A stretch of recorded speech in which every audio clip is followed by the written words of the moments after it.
Would the judges mind if I remove them?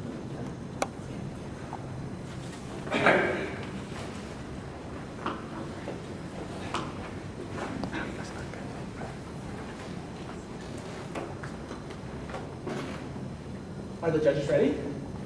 In my timer.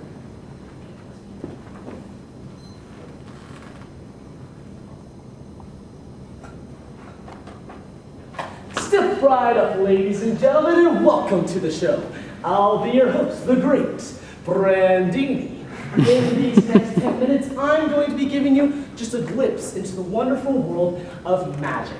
So sit back, relax, and enjoy the show. Magic is a hobby people love to watch, but most of the time people think magic is dark. I'm here today to tell you that magic can be used for truly powerful and positive ways, and we're going to be looking at 3 different examples of that. 1, the different types of magic. 2, the history and famous people, and last, why magic is so important to myself. Now there are basically 9 different types of magic, each being shown and performed in a different way. And number 1 is production. The magician produces something from nothing.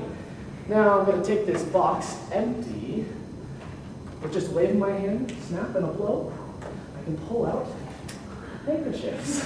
And that is number 1, production. Number 2 is vanish. The magician takes an ordinary object and causes it to vanish. All I'm going to do is I'm going to take this coin, look at it, because you might be seeing it later. I'm just going to grab the coin from my hand, just like that. Let's do it one more time. I'm going to grab the coin, and that is number 2, vanish.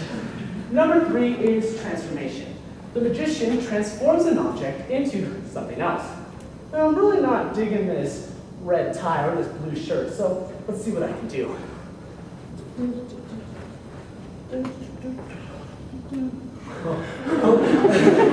And that is number 3, transformation. Number 4 is restoration. The magician destroys an object and then restores it back to its original state.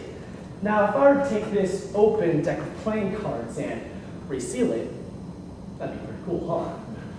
Well, that's what I'm gonna do. With just a wave of my hand, I can go 1, 2, 3, blow, and that is number 4, restoration. Number 5 is levitation. The magician defies gravity either by making an object float or by the aid of another object. Let's see what I can do here. And that is number 5.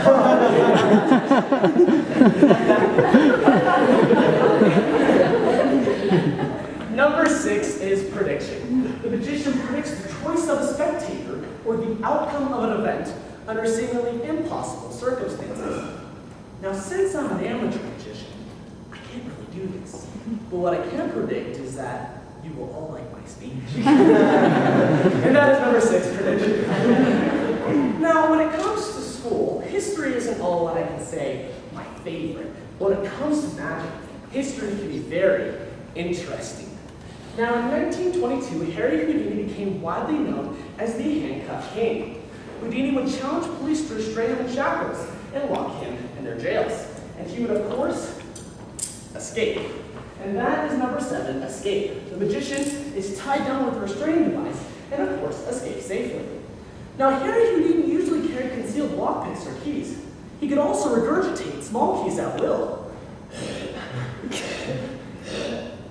You really thought I was going to do it. When tied down with ropes or straitjackets, Houdini could gain wiggle room by enlarging his chest and shoulders. He could also dislocate his shoulders, and no, I will not be doing that either. And that is number 7, escape. Now, after that, magic became something people loved to watch. More and more people were inspired to become magicians. People like David Copperfield. David Copperfield was widely known for making the Statue of Liberty disappear. Other people, such as David Blaine. David Blaine was widely known for levitating himself 5 feet into the air. Other people, such as this famous magician, and this guy is widely known for having a really cool hat. After that, magic became dark and satanic. Weird tricks of illusions and death became the focus of magic. Today, Chris Angel paints that picture perfectly. Chris Angel has claimed he is I don't like how it represents magic. Chris Angel is widely known for just being weird.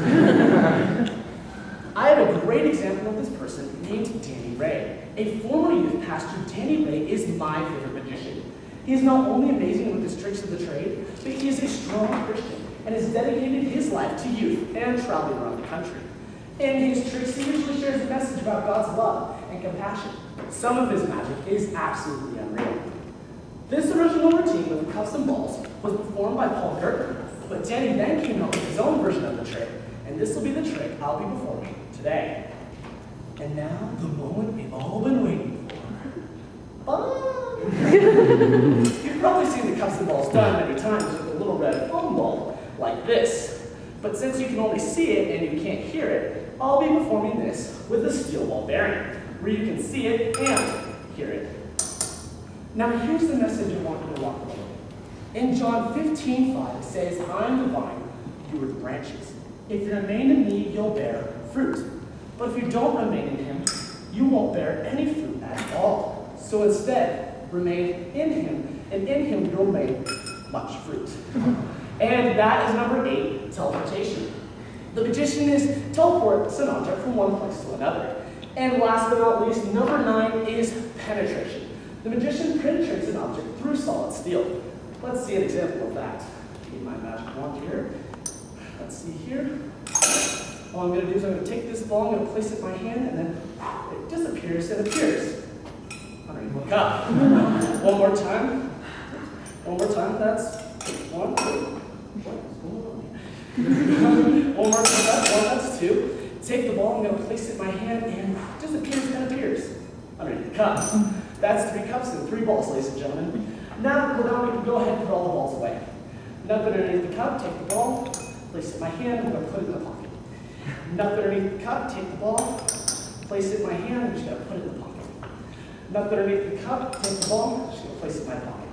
As I said before, if you remain in him, you'll bear much fruit. And the balls come back again and again. And it's so crazy because if you keep remaining in God, you'll bear so much fruit, it's ridiculous. And that's not all.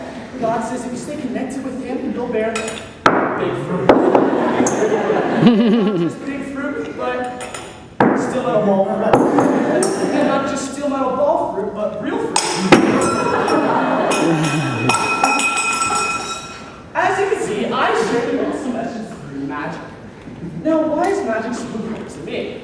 Now, magic is one of those things that people love to watch. I have ADD, and God has wired my brain to constantly be touching something all the time. So cards are the perfect things to keep in my hands. With kids, I love telling them to pick a card and then having their card magically appear out of their ear. I love magic because I can bring people closer together and have an opportunity to share the gospel, just like anything comes to balls. Now, we've looked at 3 different examples. We looked at 1, the different types of magic, 2, the history of famous people, and last, why magic is so important to me. And I hope you've realized that magic can be used for truly powerful and positive ways.